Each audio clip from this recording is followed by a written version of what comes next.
different types of speakers and mixers so that when you go shopping for equipment for your school, you're gonna know what to look for.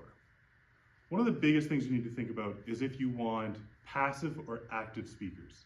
And what that means is an active speaker has a power amp built in, so it has its own power supply built into the cabinet. A passive speaker, you need a separate source of power to power that speaker, whether that be a power amp on its own, or you can also get mixers that have power amps built in. So you get a powered mixer, as opposed to these three don't have a power amp built in to power speakers.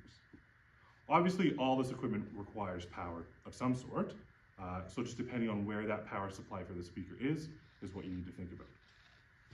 In my personal preference, I think getting powered speakers or active speakers is your best bet, and then having mixers that don't have a power supply for the speakers, because that gives you a little bit more versatility.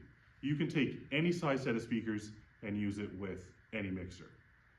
If you have a full setup, say in a gymnasium for the full school, you can use larger, more powerful speakers. If you have a smaller setup, just say in a classroom, you can use smaller speakers with the same mixer. If you have passive speakers with power amp, they need to match up for their wattage. So you lose a little bit of versatility in the size of speakers that you can use, unless you have multiple power amps with multiple sets of speakers. Once again, that's my personal preference. That's what I deal mostly with.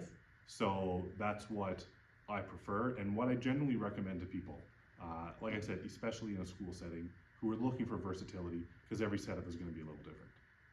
So what we're going to do is we're just going to pop over to the back of this speaker here and take a look at it and see what kind of controls we have on an active or a powered speaker.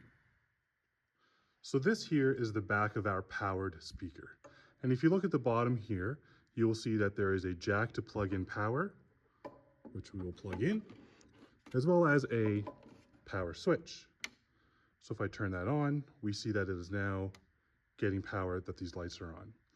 So this speaker has its own built-in power supply, and that's what we call an active or a powered speaker. We have individual inputs that have their own volume control. We have an output if we want to use multiple speakers daisy chained together, and we have some controls over here for EQ as well. So generally, this is what the back of a powered speaker will look like. Sometimes you will have a master volume that controls both of these as well. So you just got to be careful that you know what your signal path is on the back of this speaker.